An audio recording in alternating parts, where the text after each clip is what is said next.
Page number 32, part 2, Gandhi ji की नीतियों का खुलासा, सेक्शन 1। 30 जनवरी 1948 से पहले का माहौल एकदम अलग था। यहाँ मैं पॉलिटिकल सिनेरियो की बात कर रहा हूँ।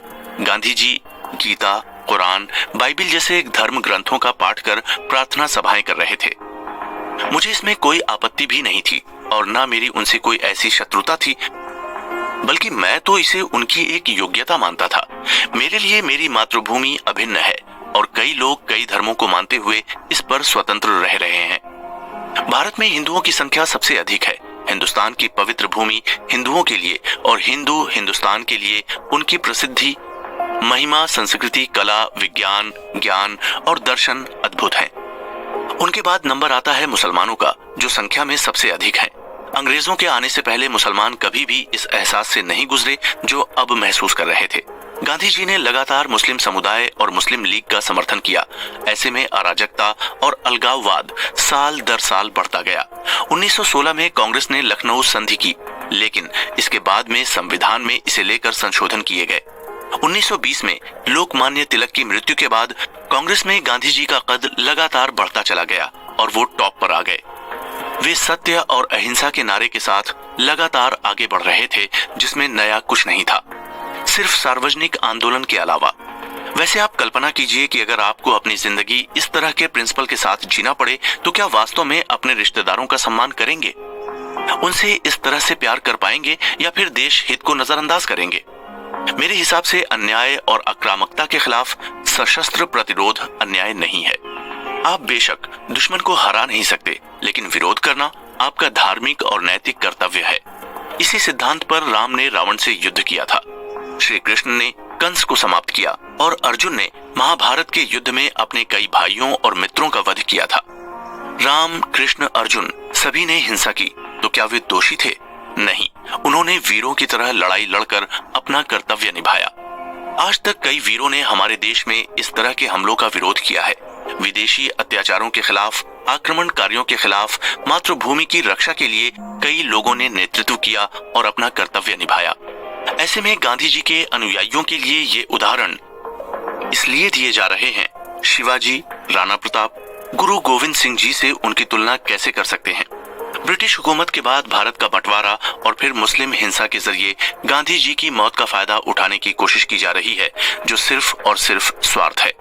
मेरे हिसाब से गांधी जी एक हिंसक शांतिवादी थे, जिन्होंने सत्य और अहिंसा के नाम पर देश को बड़ी मुसीबत में डाल दिया। मैंने इस स्टेटमेंट में पहले भी कहा है कि राजनीतिक गतिविधियों को गांधी जी ने 3 भागों में बांटा है। 1914 के अंत में वे इंग्लैंड से भारत आए और इंडियन पॉलिटिक्स ज्वाइन कर ली। अहमदाबाद में साबरमती नदी के तट पर उन्होंने आश्रम बनाया और अपने काम शुरू किए। सत्य और अहिंसा के प्रिंसिपल बनाए और ऐसा करके वे मुसलमानों को खुश कर रहे थे। उनके सत्य और अहिंसा के आदर्श तारीफ के काबिल थे, लेकिन उनका लाइफ में उतारा जाना ज्यादा जरूरी था। आगे मैं आपको स्पष्ट कर दूंगा कि उन्होंने ही इन आदर्शों का उल्लंघन भी किया और उन्हें इस बात पर घमंड था। गांधी जी के राजनीतिक जीवन को 3 भागों में बांटा जा सकता है। पहला दौर था 1915 से 1940 के बीच का समय। दूसरे दौर की अगर हम बात करें तो 1940 से 3 जून 1947 तक, जब उनके कहने पर कांग्रेस ने जिन्ना के सामने घुटने टेक दिए थे और पाकिस्तान को स्वीकार कर लिया था। गांधी जी का राजनीतिक जीवन का तीसरा भाग मेरे अनुसार विभाजन की तारीख से लेकर उनकी मौत का दिन तक चला। उन्होंने सरकार के खिलाफ आमरण अनशन किया और भारत सरकार को पाकिस्तान को 550 करोड़ रुपए का भुगतान करना पड़ा। गांधी जी जब 1914 के अंत में अफ्रीका से भारत लौटे थे तो उस समय वो बहुत रेपुटेटेड लीडर बन चुके थे। उन्होंने वहां गोरों के अत्याचारों को खत्म कर अश्वेतों को समान अधिकार दिलवाए थे। इस बात को लेकर मुसलमानों, पारसियों और हिंदुओं ने मिलकर गांधी जी की प्रशंसा की। अफ्रीका में भी इज्जत कमा कर लाए और भारत का नाम रोशन किया। उनकी सादगी, भक्ति और परोपकार की प्रशंसा की गई। उन्होंने लोगों को नस्ली भेदभाव के खिलाफ बलिदान और गंभीरता से लड़ना सिखाया। इसी कारण उन्हें पूरे भारत का प्यार मिला। लेकिन भारत में उन्होंने ऐसा कुछ नहीं किया। फूट डालो और शासन करो की नीति ने भारत को भी 2 हिस्सों में बांट दिया, हिंदू और मुसलमान। गांधी जी के सामने ये बड़ी समस्या थी, क्योंकि उन्होंने दक्षिण अफ्रीका में ऐसा कुछ नहीं देखा था। दक्षिण अफ्रीका के हालात सरल थे, लेकिन भारत में सांप्रदायिकता चरम पर थी। हिंदू और मुसलमानों को अलग अलग नेतृत्व देना बहुत ज्यादा कठिन था। अधिकांश भारतीय नेता इसके आदी थे। वो खुद इसी के चलते बैठे हुए थे। उन्हें देश से कोई लेना देना नहीं था और वो बंटवारे वाली राजनीति कर रहे थे। उनका सिर्फ एक ही लक्ष्य था, भारत में सबसे ऊंची कुर्सी पर बैठना, लीडरशिप में सबसे टॉप पोजीशन हासिल करना।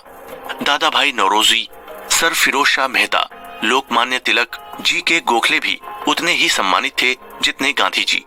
लेकिन समय के साथ साथ ये सभी हटाए गए और गांधी जी टॉप पोजीशन में आ गए। 1920 में लोकमान्य तिलक की मृत्यु के बाद गांधी जी सबसे ऊपर थे। नेशनल डेमोक्रेटिक फ्रीडम को छोड़कर गांधी जी सिर्फ एकता की बात कर रहे थे, जिसका उस समय कोई मतलब नहीं था। 1919 में गांधी जी मुसलमानों को रियायत देने और सरकारी सुविधाएं देने के प्रति जुनून से काम कर रहे थे। उन्होंने मुसलमानों का भरोसा जीत लिया था और वे उनसे वादे किए जा रहे थे। पूरे भारत के मुसलमान नेता गांधी जी के भक्त बन गए थे। मुसलमान लगातार गांधी जी की प्रशंसा कर रहे थे और आगे बढ़ रहे थे। उन्हें सरकारी रियायत और छूट मिलती जा रही थी।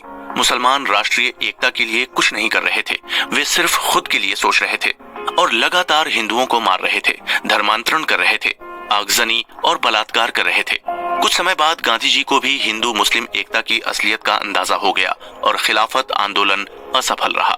इसके बाद मुसलमान और अधिक कट्टर हो गए और हिंदुओं पर अत्याचार करने लगे। लेकिन गांधी जी की जिद अभी भी हिंदू मुस्लिम एकता को लेकर कायम थी। उन्हें सरकार की तरफ से आजादी की लड़ाई में शामिल होने और इस्लाम के अनुयायी होने के इनाम मिलते जा रहे थे। मुस्लिम एक अलग ही मानसिकता के साथ हिंदुओं पर अत्याचार किए जा रहे थे। भ्रष्टाचार भी शुरू किया जा चुका था और गांधी जी इसके बावजूद भी हिंदू और मुस्लिम दोनों के नेता बनने की उम्मीद में अलग अलग तरीके आजमाते जा रहे थे। 1925 तक ये स्पष्ट हो गया था कि सरकार अपनी मनमानी करेगी। जिन्ना एक बार फिर वापसी की तैयारी कर रहे थे और कांग्रेस सरकार जिन्ना और मुसलमानों को रियायत दे रही थी।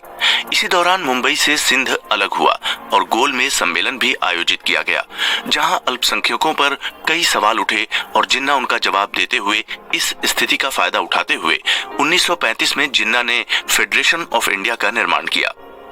1939 से लेकर 1944 तक जिन्ना ने मुस्लिम अधिकारियों के लिए खुली लड़ाई लड़ी और अपना असली रूप दिखाया।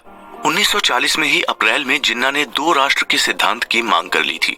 उन्हें इस बात का ध्यान था कि भारत में हर राज्य में हिंदू मुसलमान हैं, लेकिन इसके बावजूद उन्होंने विभाजन की बात छेड़ दी थी। गोरी सरकार इसी बात का इंतजार कर रही थी और युद्ध के दौरान हिंदू और मुसलमान अलग अलग हो चुके थे। दूसरी ओर हिंदू महासभा ने युवाओं को सैन्य प्रशिक्षण देने की आवश्यकता महसूस की और इस बात का विरोध अंग्रेज जानबूझकर कर रहे थे।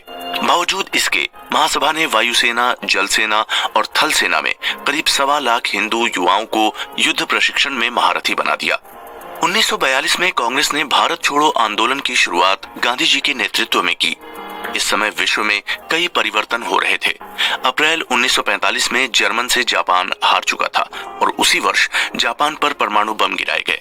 भारत छोड़ो आंदोलन अनसक्सेसफुल रहा और अंग्रेज अपनी जीत का जश्न मना रहे थे। वहीं जिन्ना ने अपनी हिंसा के साथ गांधी जी के अहिंसा को असफल कर दिया था। अखंड भारत के विभाजन का खामियाजा भारत छोड़ो आंदोलन को बंद करके चुकाना पड़ा। गांधी जी की हत्या से न तो मुझे खुशी है और न ही मैं उस बात को याद करना चाहता हूँ। इससे पहले ही सांप्रदायिक एकता भारत के टुकड़े कर चुकी थी और महात्मा को बरगलाया जा रहा था। हिंदू मुस्लिम एकता का आधार ही नष्ट हो चुका था। करोड़ों भारतीय मुस्लिम अब हमारे नहीं रहे थे, उन्हें अल्पसंख्यक कहा जाने लगा था। हत्याएं हुई, कब्जे हुए, बलात्कार हुए, 110 लाख लोग बेघर हुए, उनमें से कम 4 मिलियन मुस्लिम भी थे।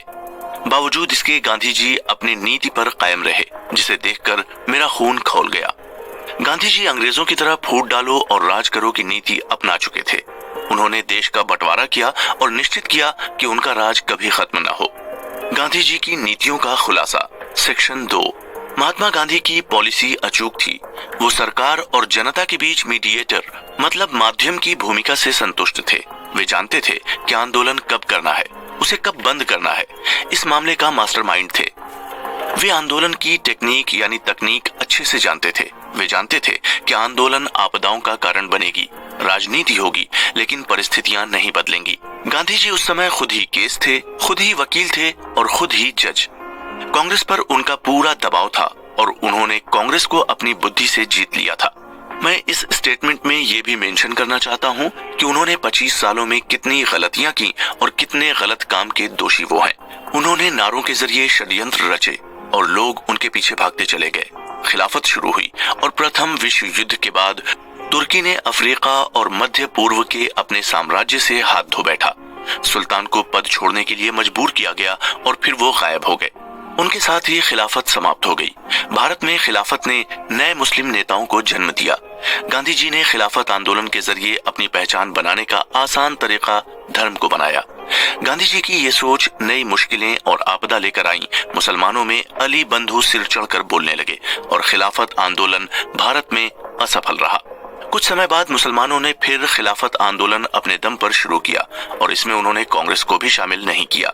एक बार फिर सक्सेस नहीं हुए और निराशा और गुस्से से भरे मुसलमान हिंदुओं पर टूट पड़े। दंगे हुए जिसमें अधिकतर पीड़ित हिंदू थे। जबरदस्ती सैकड़ों हिंदुओं को इस्लाम कबूल करवाया गया। महिलाओं के साथ बलात्कार किया गया और सांप्रदायिक राजनीति भारत में चरम पर थी। कांग्रेस सरकार हमलावरों के खिलाफ कार्रवाई करने की अनुमति नहीं दे रही थी।